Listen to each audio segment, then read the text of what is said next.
Good afternoon and welcome on behalf of Memorial Hall Library in Andover. I'm Stephanie Traina. The Addison Gallery of American Art is thrilled to be hosting the exhibition Georgia O'Keeffe Photographer, organized by the Museum of Fine Arts Houston with the collaboration of the Georgia O'Keeffe Museum, Santa Fe. Thank you to the Addison for making this program possible, and our library partners in Chelmsford, Tewksbury, and Wilmington for joining with us to offer this to their patrons. The Addison is an Andover gem worth visiting often. Georgia O'Keeffe forged a career as one of the most significant artists of the 20th century. She became famous for her paintings of flowers, skyscrapers, and landscapes, yet her lifelong connection to photography has not been explored in depth until now. Georgia O'Keeffe Photographer is the first exhibition devoted to O'Keeffe's work as a photographer. Nearly 100 photographs from a newly examined archive reveal the American icon's modernist approach to the medium. Complementing the photographs are paintings and drawings to represent the full scope of her career. The exhibition Georgia O'Keeffe Photographer will be on view at the Addison Gallery through June 12th. The Addison Gallery, which is located on the campus of Phillips Academy in Andover, is open Tuesday through Saturday, 10 a.m. to 5 p.m., and Sunday, 1 p.m. to 5 p.m. Admission is always free, and you can learn more about visiting and what's on view at addisongallery.org. So today's program is being recorded. I've enabled live captions, which you can turn on at your end. Please ask your questions through the Q&A box, and you can share comments in the chat. We'll get to those at the end of Lisa's program. So about today's speaker. Lisa Volpe is the Associate Curator of Photography at the Museum of Fine Arts Houston. She earned her master's at Case Western Reserve University and her PhD at the University of California, Santa Barbara. At MFAH, she oversees the Ann Tucker and Clint Willauer Young Photographers Endowment, the Cherryhurst House Fellowship, and an emerging commission project in addition to a regular schedule of exhibitions and acquisitions. Previously, she held various curatorial roles at the Wichita Art Museum, Santa Barbara Museum of Art, and fellowships at the Los Angeles County Museum of Art and the Cleveland Museum of Art. She's the author of the exhibition catalog, Georgia O'Keeffe Photographer. Thank you, Lisa, for being here with us today. Thank you for having me. Hello out there in New England. Greetings from Houston, Texas. It's so wonderful to be speaking with you today. And it's my absolute pleasure to introduce you to the exhibition Georgia O'Keeffe Photographer, which is now beautifully installed at the Addison Gallery. And if you have not gotten a chance to see the exhibition, I hope that this talk motivates you to visit, because after all, there's nothing like being in the presence of great art, and the Addison knows great art. Through this exhibition and catalog, I was thrilled to be able to say something, anything new, something innovative about one of our most beloved art icons. And I truly believe that seeing and understanding O'Keeffe's photography helps us see and understand all of the art and the artist herself a bit better. In fact, I think it helps us see through her eyes.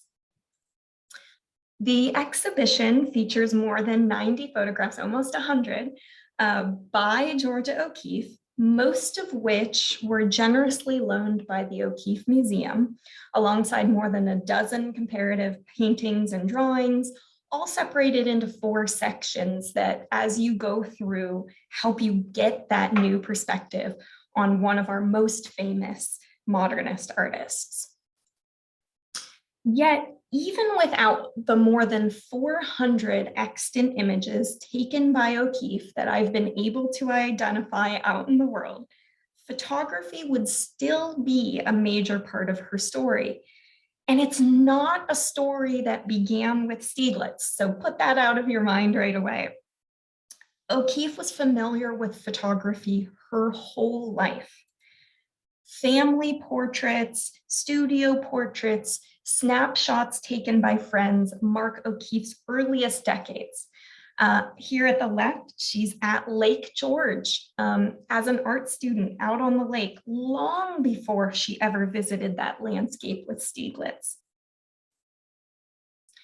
Family albums prove that the O'Keeffes owned a Kodak camera and engaged in snapshot photography from a very early date. Here you see a page on the left from the O'Keeffe family album, and one shot was clearly made under the influence of Kodak. Kodak included with the purchase of their camera a subscription to Kodakery Journal, which instructed users on good technique and suggested compositions, just like this one with a lovely young woman posed with a vase of flowers. O'Keeffe's time in Canyon, Texas continues this family legacy with photography. She began teaching there in 1916 and produced the first photographs that can be confidently attributed to her in Texas. O'Keeffe's sister Claudia came to stay with her in Canyon and brought along a camera. So Georgia photographed her sister, seen here on the left, and Claudia in turn photographed O'Keeffe. Georgia sent several of these portrait snaps to her new friend, Alfred Steglitz. This is where he enters the picture. Though O'Keeffe knew of Steglitz and had visited his gallery during her student days in New York, their relationship didn't begin until 1916, when O'Keeffe's friend Anita Pulitzer brought Steglitz a selection of O'Keeffe's charcoal drawings, which he included in his next group exhibition and in a subsequent solo exhibition. But with O'Keeffe in Texas, their relationship was kindled by written letters and shared snapshots. In May 1917, O'Keeffe made a spur-of-the-moment trip from Canyon to New York City to see her exhibition at Steglitz's gallery. There, O'Keeffe's exhibition had already been taken down, but Steglitz rehung it for her. And afterward, O'Keeffe posed for him in front of several of her works. This commenced Steglitz's epic systematic portrait project that would result in hundreds of images of the painter. And their affections grew until O'Keeffe moved to New York in 1918 to be with Steglitz and concentrate on her artistic practice. Now, Steglitz, of course, was one of the most prominent early 20th century figures advocating for the acceptance of photography alongside other modern arts. And she met many photographers within Steglitz's orbit, including Paul Strand, whose work such as Ceramic and Fruit from 1916 here on the left helped O'Keeffe realize the abstracting possibilities of light and shadow. And Todd Webb on the right, whose humanistic work embodied photography's emotionally expressive potential. O'Keeffe became integral to Steglitz's photographic activity. She designed and hung photography exhibitions at Steglitz's gallery. She wrote about photography as an art form. And during her summers with him at Lake George, she kept track of Steglitz's photographic equipment. She spotted his prints and mounted them. But it wasn't until after Steglitz's death and the complex settlement of his estate that O'Keeffe began to practice photography for herself and on her own terms. For the artist, photography offered the opportunity to render anew the elements of the world around her and to reassess their formal and expressive possibilities. O'Keeffe began her photographic practice in 1955 when photographer and friend Todd Webb stopped at her New Mexico home during his cross-country project. When he reached Abiquiu in summer 1955, Webb was exhausted from his journey walking across the country. I'll say that again, walking across the country. O'Keeffe convinced him to stay with her for more than 2 weeks.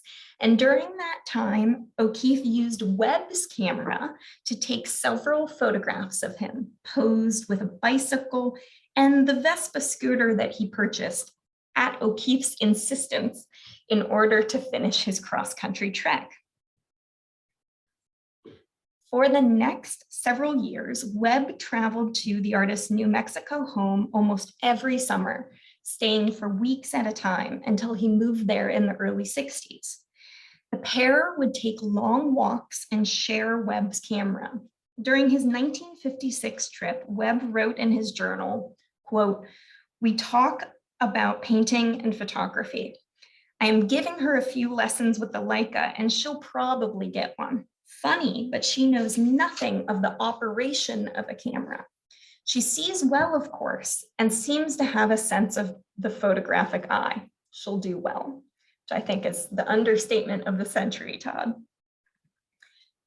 O'Keefe did get a Leica that year, but did not ever truly learn to operate it. For the next several years, O'Keefe did much of her photographing during Webb's visits, when the photographer was available to set her camera controls for her. Otherwise, she relied on written notes that were dictated from Todd's lessons. Now, my own introduction to this subject was made after a chance comment from Cody Hartley, director of the O'Keefe Museum. He mentioned that the museum had in its collection various unstudied photographs, possibly made by, not of, the artist Georgia O'Keeffe. I was absolutely and instantly fascinated. The potential to bring to light a previously unrecognized chapter in her life and her career was too good to pass up. So this is one of my snapshots from that first trip. The photos under investigation were carefully arranged into binders. However, it wasn't even clear if they were taken by O'Keeffe, and none were dated. Now, some of them looked very much like O'Keeffe's drawings and paintings, with their familiar subject matter, careful attention to composition and detail, and rendering of light and shade as form. But others were more of a mystery. The subject matter could have attracted anyone's eye. And in the collection of the O'Keeffe Museum were many photographs by many other artists. So as we flipped through those binders, I began to worry a little. Was this a project I wanted to take on? How on earth could it be done? And that's when I feel like O'Keeffe herself sent me a very small sign. We got to this picture, and I knew it was a project that could be done and needed to be done. So do you see it? My little sign? How about now? Let me zoom in. Clearly reflected in that window is O'Keeffe herself with camera in hand, taking a photo of her beloved Abiquiu home. It was just one breadcrumb she left to follow on this path. And O'Keeffe left other breadcrumbs to follow. The artist herself wrote photography into her history with the publication of her 1976 Viking Text, simply titled Georgia O'Keeffe. Aptly described by scholar Wanda Korn as the artist's aesthetic treatise, O'Keeffe maintained control of every aspect of the book's production, carefully crafting a vision of herself and, more importantly, her own work within its limited pages. And in that book, next to the seductive painting Road Past the View, which is in the exhibition, O'Keeffe included the following text. "The road fascinates me with its ups and downs and finally its wide sweep as it speeds toward the wall of my hilltop to go past me. I had made 2 or 3 snaps of it with a camera. For one of them, I turned the camera at a sharp angle to get all the road. It was accidental that I made the road seem to stand up in the air, but it amused me and I began drawing and painting it as a new shape." For me, it was so notable that this anecdote about photography was included in a slim book covering an impressive 60-year career. In these lines, O'Keeffe writes photography clearly into her personal story and into the story of her art. She makes it all her own. It's her camera, her familiar subject matter, her photograph, and her abstracted interpretation of the world. Now, other breadcrumbs were found in curious places, such as the Metropolitan Museum of Art, where 7 photographs by O'Keeffe had been sitting in the collection, never studied or displayed, given as gifts in 1977. And you can see here she signed the back of these. The official credit line for the photographs is anonymous gift, but the barely concealed secret at the Met is that these photographs were a gift of the artist herself. She was working closely with the museum at the time on an exhibition and catalog on Alfred Steglitz, so I find it very fun that she decided to deposit her own photographs then at that time.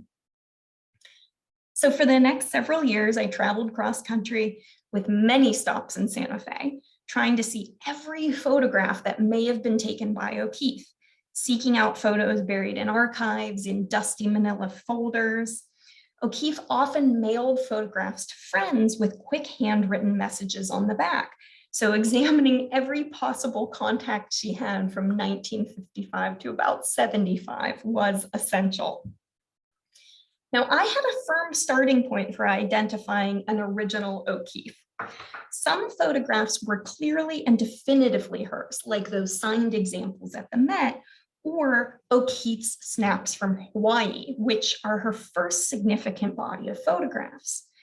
In 1939, O'Keeffe had accepted an invitation to Hawaii from advertising company N.W. Iyer & Son to produce paintings for the Hawaiian Pineapple Company.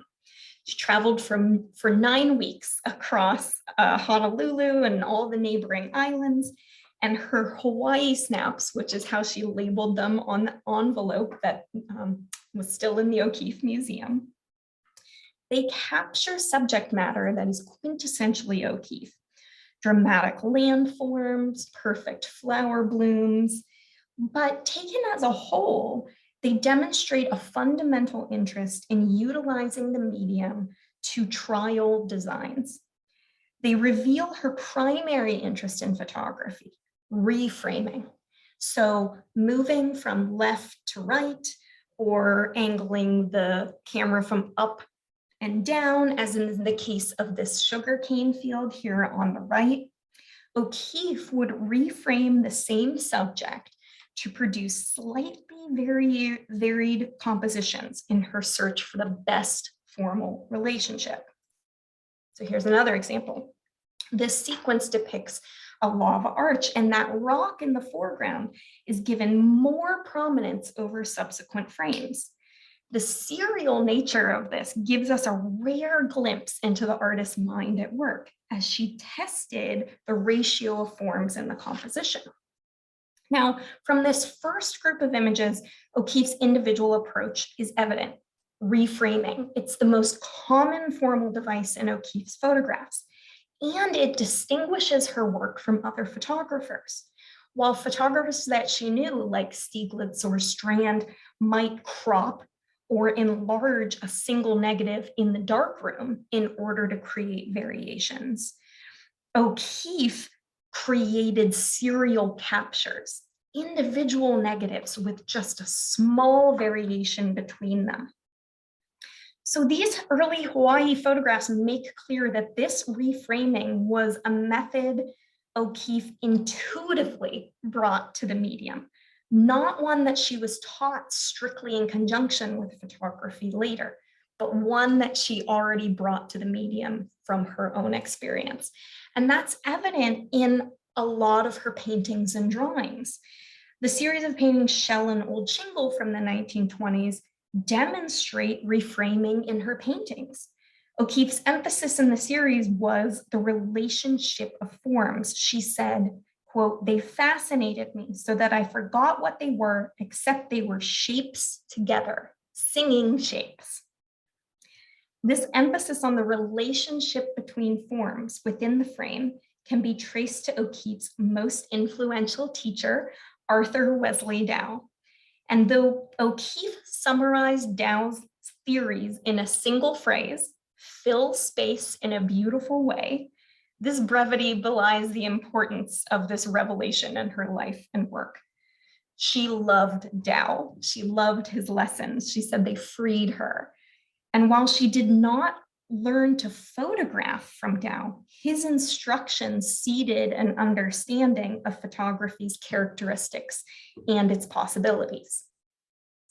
Another student of Tao's, painter Max Weber, described one of his teaching methods. So here it is.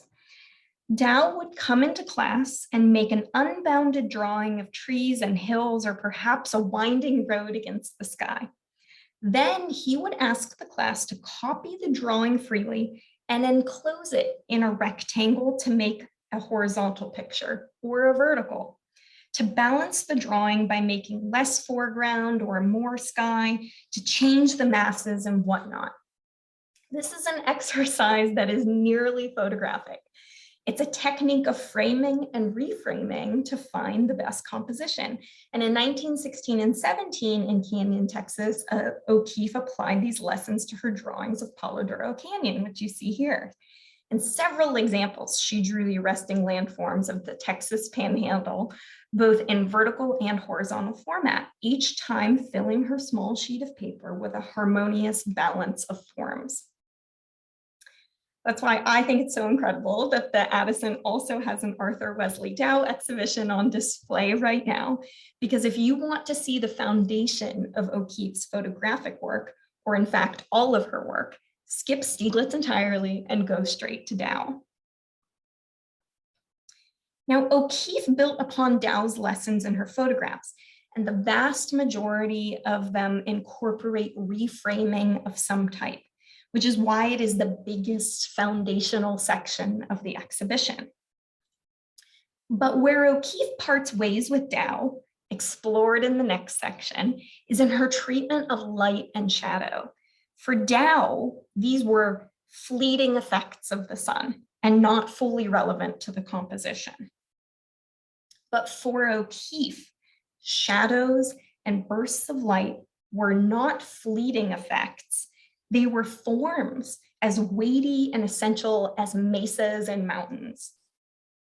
And sensitive to the formal potential of light and shade, OKeefe photographed the same view throughout the day, embracing that light and shadow as form and allowing their shift to reframe the scene and create different compositions. So here you see the shadows creeping in her roofless room and the reframing that happens through the movement of the shadows. Now, this sequence of 5 Polaroids, taken from the exact same position in Glen Canyon, demonstrates OKeefe's interest in light for reframing. As the morning sun shifted quickly, the scene changed, and OKeefe captured each variation with her camera. Same location, vastly different compositions. Now, I will admit this interest in light as form was not something I appreciated in OKeefe's work before I saw it captured again and again in her photos. Once I saw it, it opened up a whole new world of understanding her paintings. Now, the final section, Seasons, is built upon those characteristics of reframing and light. The cycle of seasons naturally reframes relationships between forms in the landscape. Plants thin or bloom, snow covers the ground, colors deepen or change, and of course, light too changes. The varied intensity of daylight throughout the year creates new patterns of light and shade. In short, nature's cycle reframed OKeefe's environment, and OKeefe captured it with her camera. Here, OKeefe has photographed that infamous road outside her window in both spring and winter. Now, nearly identical in position, the photos are incredibly different, only due to changes wrought by the seasons.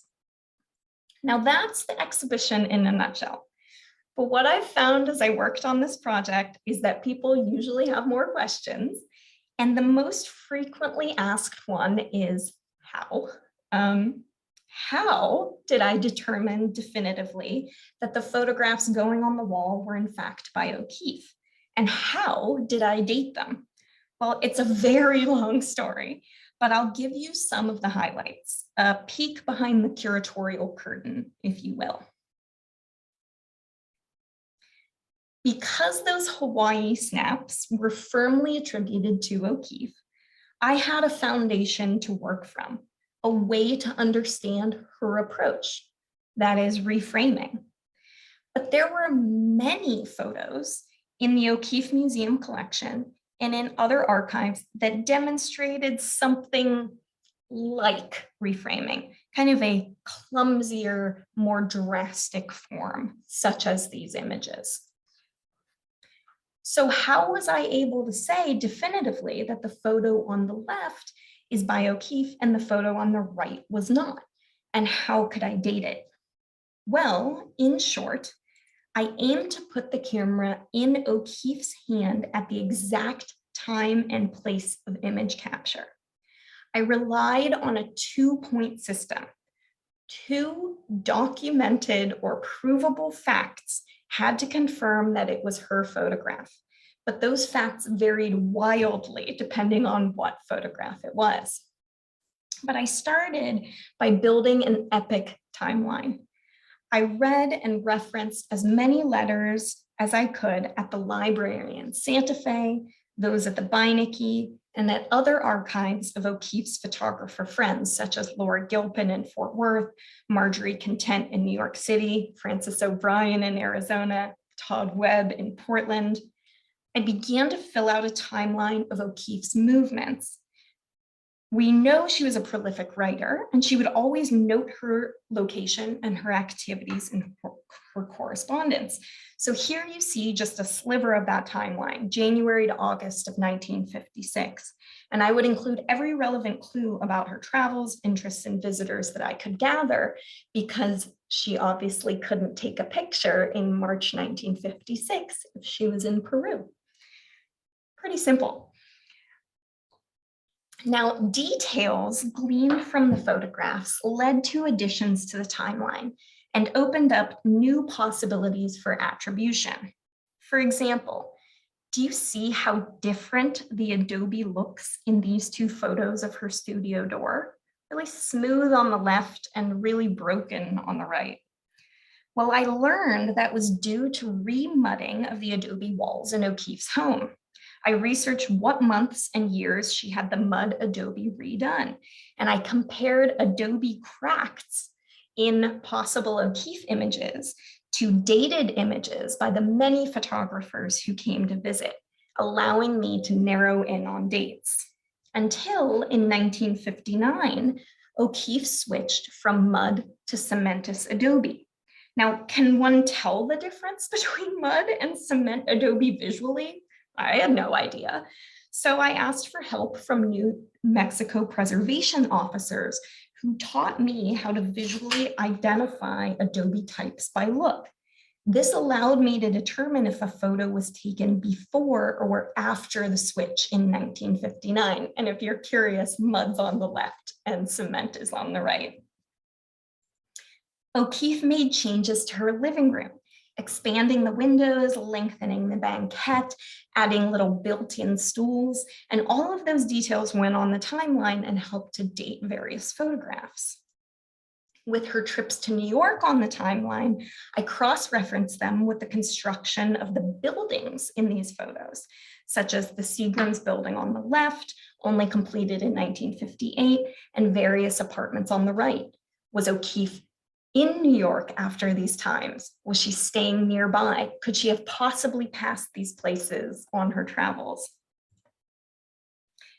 And for quite a while, my office here at the museum was wallpapered with images of O'Keeffe's chows. There were many photographs of the chows, although none were named or dated. So I began to add correspondence about the dogs to my timeline. While many researchers have shown an interest in O'Keeffe's pets, it was never clearly determined how many dogs she had or when she had them. It was because the issue was muddied by the fact that OKeefe recycled names for her pets. Chia and Bo, seen here in the photos by Marjorie Content, passed away before OKeefe began to photograph, but she subsequently shared her home with Inca, Chia 2, Bo 2, Chia 3, Inca 2, and Jingo. I couldn't date the photos without identifying the dogs. So in other words, I needed to pile the photographs of single dogs together in order to start to understand the different time periods. But I don't know chows. So I worked with dog show judges sensitive to the differences in structure, coat, and size in order to tell one dog from another. As a result, I was able to create the definitive OKeefe dog family tree. And I hope some other researcher sometime, somewhere finds it useful for something, because that would certainly make me feel better about the time I expended thinking about these chows. Similarly, I hope future researchers appreciate the work done on Glen Canyon. OKeefe visited Glen Canyon in 61, 64, and 65, producing photographs the first 2 times. But Glen Canyon stretches between 2 states, Utah and Arizona, and covers over 1 million, yes, 1 million acres. So where in this expansive canyon were the photos taken? The location would determine the dates, as OKeefe visited different sites in the canyon on her 1961 and 64 visits. So I made contact with a river runner, the wonderful Ryan Savino, who specializes in trips down the Grand Canyon and Glen Canyon. Armed with copies of the photos and the advice of an older generation of river runners, she helped me identify the locations in which the photos were taken and therefore helped establish the dates. And if you are at all interested, we pinned all the locations onto a Google map, color-coded by the year of the trip. And I'm happy to report that this map, at least, has been helpful to Glen Canyon historians. And as well as I came to know OKeefe through my research and timeline, I came to know Todd Webb almost as well. Through his daily journal, which is a researcher's dream come true, I learned that Todd Webb not only taught OKeefe to photograph, but also processed her film and printed most of her photos. And in Webb's archive at the Center for Creative Photography in Arizona, I discovered an order form for photographic paper, which you can see here at the right. I was able to beg some samples of those exact papers that Todd worked with from conservator extraordinaire Paul Messier at Yale, who has put together an incredible collection and database of paper types throughout the 20th century. So with the paper samples from Paul in one hand and possible OKeefe photos in another, I was able to compare paper types, often ruling out a photograph as an official OKeefe. It was not made on any of the paper that Webb used. The papers also helped to narrow date ranges as company backstamping and paper offerings changed over time. So in other words, I was the crazy girl in the corner of the archive, holding prints and paper samples up to raking light to compare surface texture and weave. And hopefully you can see it well enough on the PowerPoint to see how different these surface textures are. Or the back texture and weave. The one on the top center is a little more fibrous. The one on the bottom right has a more regular pattern of weave, if you can't see it. And you can also see on the far left examples from Paul Messier's database where it will actually tell you how much weave per millimeter should be on the paper. So crazy girl in the corner. Now, as exciting as all this paper talk is and was, and fun as it was to be that person, it did leave one problem. It meant that OKeefe photographs were on the same paper as Todd Webb photographs. Additionally, they often traded cameras back and forth, meaning that their individual images would appear on the same roll of film.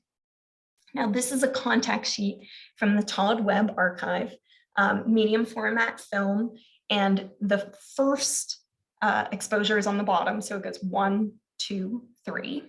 And you can see here that OKeefe posed in the first frame, and then Todd took her place and she photographed him the rest of the time. And notably, this was used for an author portrait for one of Todd's books.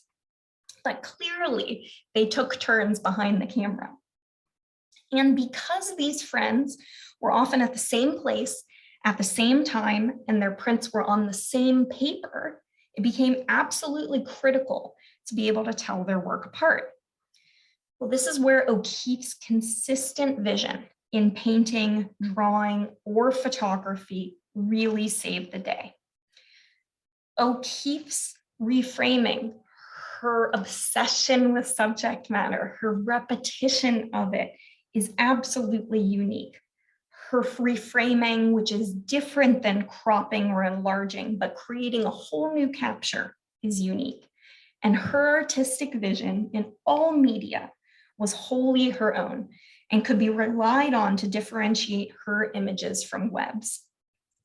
Now, notably, when I went to the Todd Webb archive to comb through the contact sheets and identify OKeefe's images amid Webb's, there was never any disagreement with director extraordinaire Betsy Evans Hunt and Sam Walker, who know Todd best, about whose images were whose.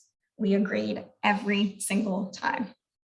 And on contact sheets such as this, with both Webb's and OKeefe's images, we could instantly differentiate each artist's unique eye. And I hope by now, with all this talk of reframing, that you can too. But if you're like me and you need to be sure you've made the right attribution, I'll tell you. I'll give you a second to look at it. Think about OKeefe's unique way of capturing.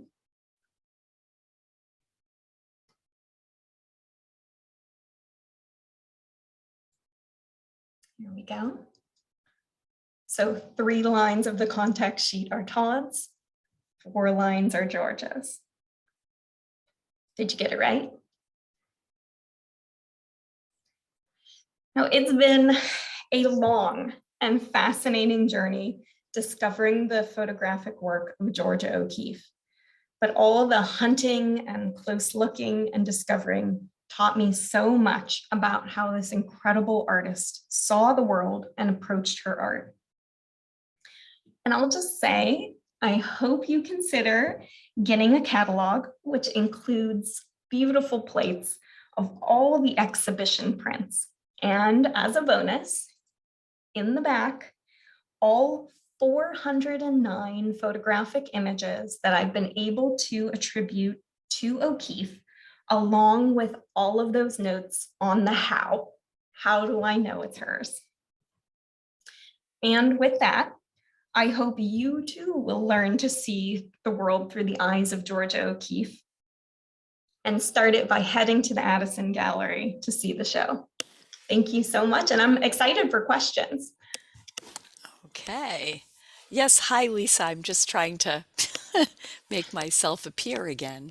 That was wonderful. Thank you. Okay.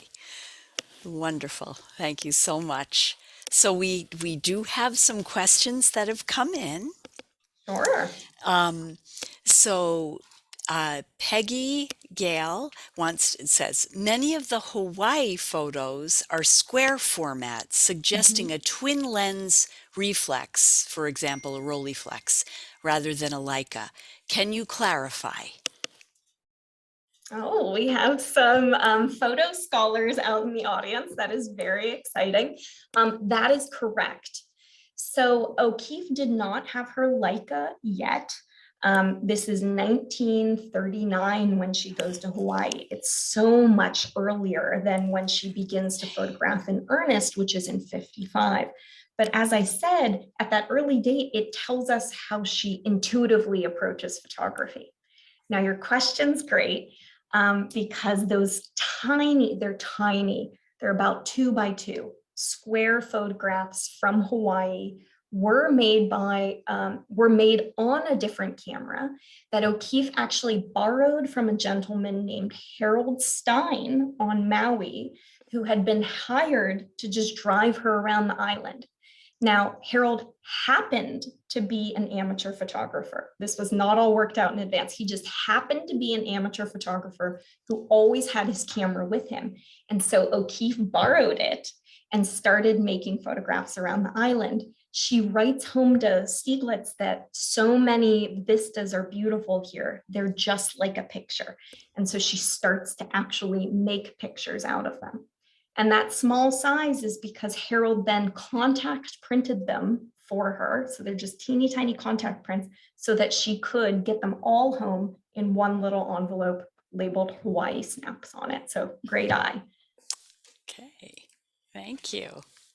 So Eileen Shapiro wants to know, how long did this project take from the first phone call alerting you to the photos to the first opening of the show? Great question. There's a major gap in there. I believe Cody Hartley mentioned the photos to me in 2015 or 2016. I can't remember exactly. And I was thinking about it for a little bit. And then I got my new job here in Houston. And actually that show was the show I interviewed with. So when you're a curator and you're in the interview process, one of the questions always is like, what's a show you would want to do? And I said, oh, OKeefe photography. Let me explain. And so it took about a year just getting my feet wet here in Houston before I was able to actually then go to Santa Fe and see the photographs for the first time. So it was probably like a 2-year gap between like hearing about it and seeing them. But in all the research and investigative work took me about 3 years. Okay, thank you. So Eva Jane would like to know, do you think OKeefe thought of Monet's series paintings of water lilies, poplars, grain stacks, parliament buildings, etc. when she was reframing her photos? Great question. I'm not going to say no. Probably, maybe, who knows? But what I do know is there's no text evidence that suggests it. There's no letter that I read that she mentions any of that work. Again, her efforts at reframing, I think, can be traced directly to Dow and, straight line. Okay, thank you. Did OKeefe process print any of her own work? That comes from Sam.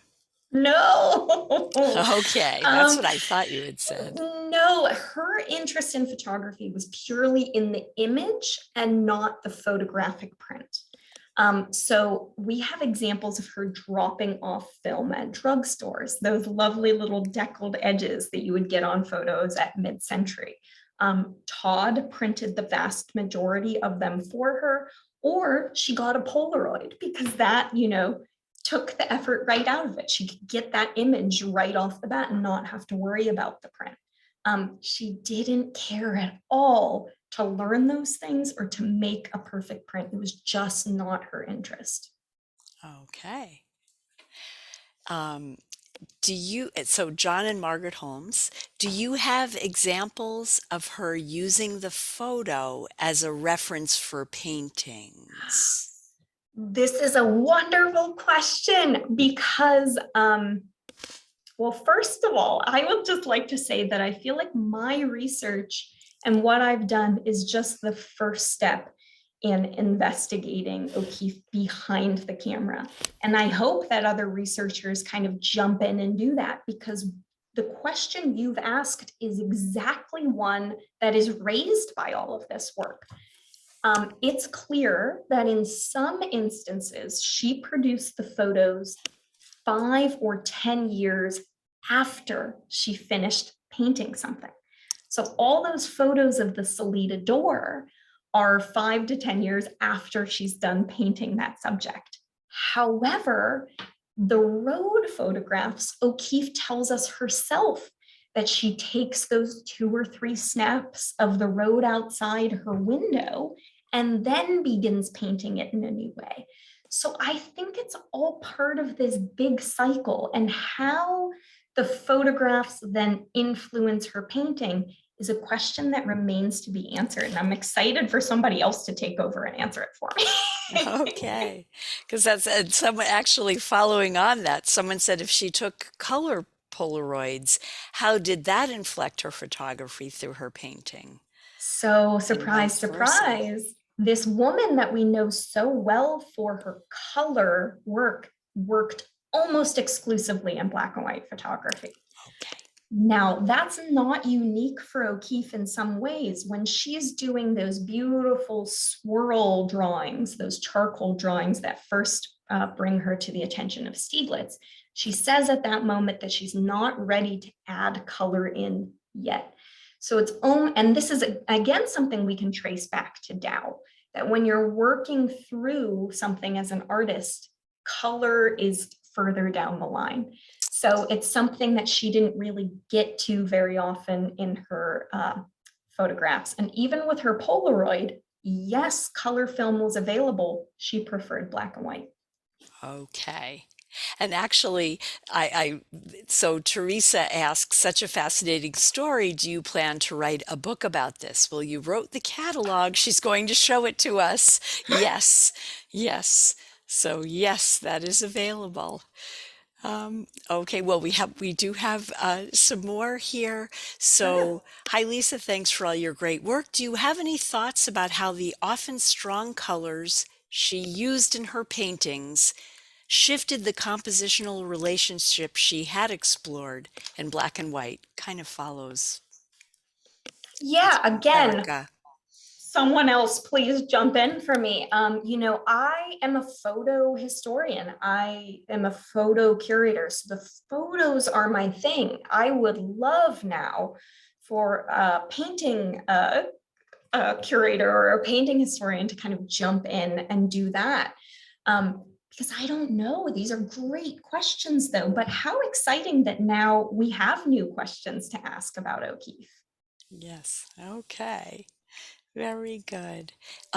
Sam would like to know any info on her work at the time she and Ansel Adams were friends. um, oh, I feel badly for doing this. I'm gonna kind of crush some people's hopes and dreams here. They weren't friends for very long. They did travel together in California, but OKeefe was very quickly annoyed by Ansel Adams. I actually have one small footnote about it in the book because I know if I say OKeefe and photography, a lot of people immediately bring up Adams, but OKeefe's approach to art generally, she saw as being so different than Ansel Adams that eventually it caused them to part ways.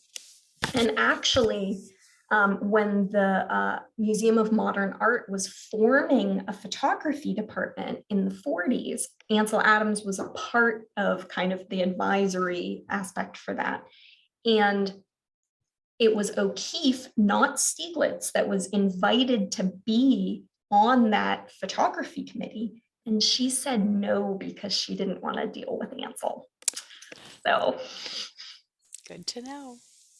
So actually, and so Francis is asking, what did Stieglitz think of her photography? he never saw any because while he was still alive, she was just taking snapshots. Before she met him, she knew about photography. She took photographs, but it was more of a device of communication.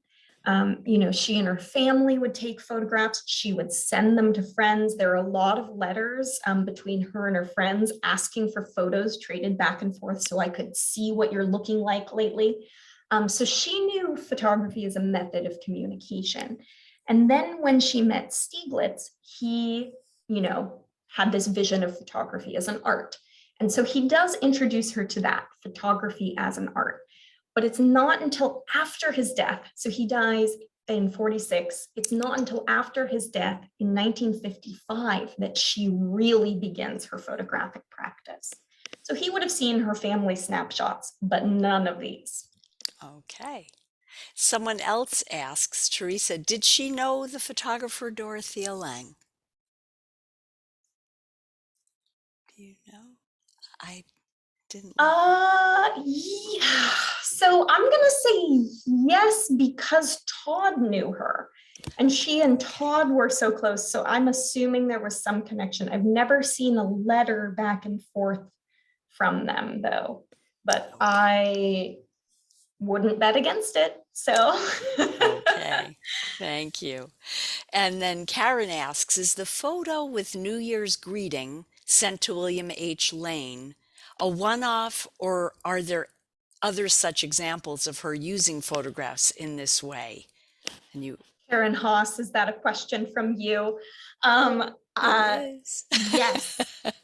Yes, she uses photographs almost like postcards Okay. quite frequently. That image, in fact, she uses again when sending greetings to friends. I guess I can say this, Karen, that print though that you have at Boston MFA sent as a New Year's greeting to William Lane is probably the most beautiful print of the entire exhibition. It's just glowing and stunning. So you have the one.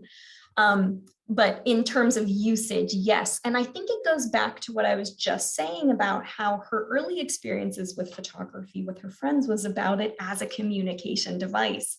And so that continues throughout her career. Even when she's more serious about her photographic practice, she still sends the photos like as little greetings to people.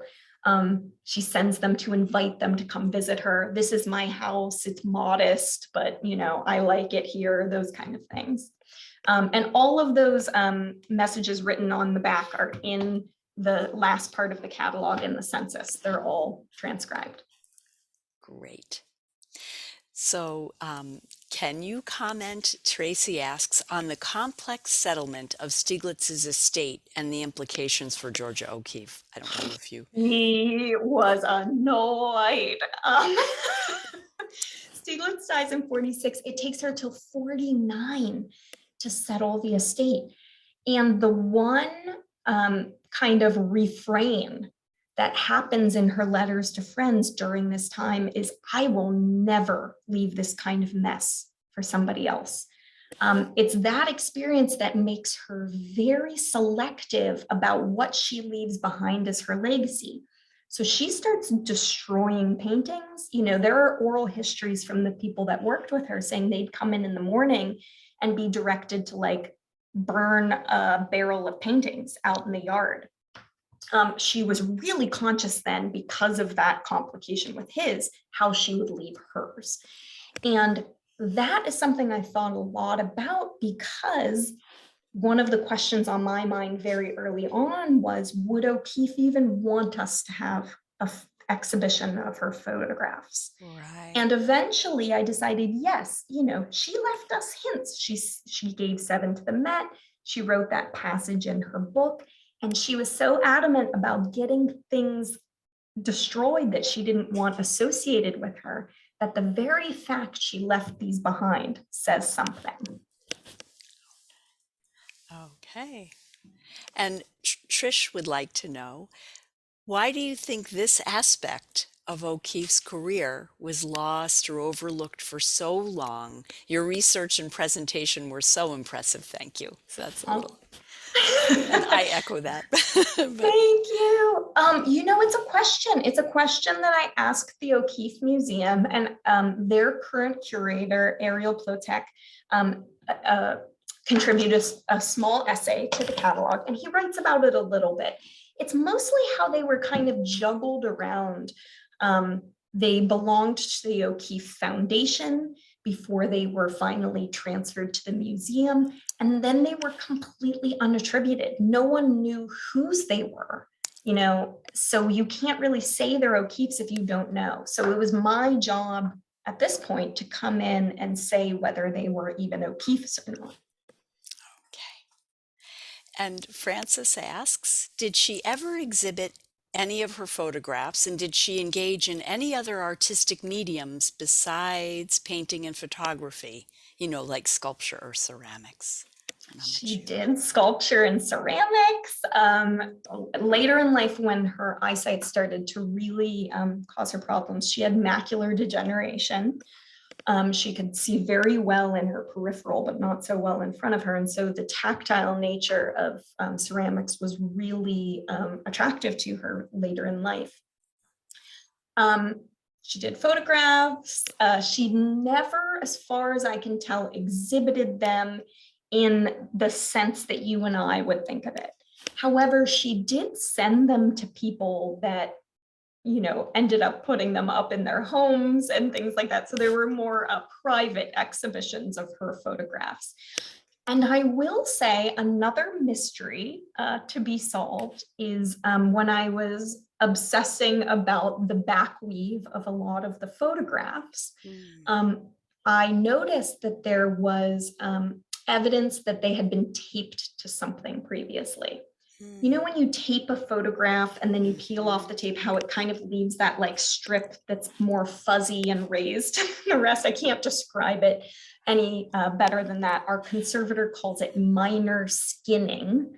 That's a conservation term. There were many photographs that had this tape evidence on the back, either in 2 or 4 corners, which suggests to me she had them up at certain points in time, but when and for what, not sure. Okay. So we've had a couple of people ask this. What is your next project? Well, I mean, you can always tell my next project by what I'm living with in my office in the background. That is a exhibition and publication that I am doing with the Gordon Parks Foundation that will open in October of this year here in Houston. It's Gordon Parks's 1967 essay on Stokely Carmichael. Got to do a lot of fun research there too, because many of those photographs have never been seen before. But related to this, I admittedly fell deeply in archival love with Todd Webb throughout this project, and was so fascinated to learn that Todd's 1955 walking trip across the country was funded by a Guggenheim Fellowship. And for any of those photo people out there in the world, bells might be going off, because 1955 Guggenheim, the other person that got it was Robert Frank, who drove across the country. So my 2023 exhibition and catalog will be a comparison of Frank's walking journey and, Webb's walking journey and Frank's driving journey across the country. And the Frank material has never been seen before either. So that sounds amazing. Wow. Well, so someone asks, Judith, did you have a chance to attend the OKeefe Symposium at the Peabody Essex Museum? Nope. Okay. Didn't even know. I hope it's online, because now I'll go look. Thank you. Yes, okay. And then 2 other questions are about people she might have known. So did she know the photographer Lottie Jacob? Did she know Charles Sheeler? So Lottie Jacoby. I am so sorry. I misread that. I don't know if no evidence that I've seen about that. Sheeler, yes, she definitely knew Sheeler. She makes very interesting comments about Sheeler's paintings versus his photographs. That haunted me for quite a long time, thinking about this difference between painting and photography. But I'm concerned, I won't repeat it here, but it's food for thought about how she saw the world and how she saw the differences between painting and photography. She thought that his were just same, and why use one medium over the other? So yeah, interesting. Okay, well, I am going to share the chat with you because I want you to see everything that's come in. Yes. I want to thank everyone for coming. This was wonderful. Thank you. And I want to put in a plug. So the exhibition, Georgia OKeefe Photographer, will be on view through June 12th. The Addison Gallery of American Art is located on the campus of Phillips Academy, and the museum is open Tuesday through Saturday, 10 to 5, and Sunday, 1 to 5.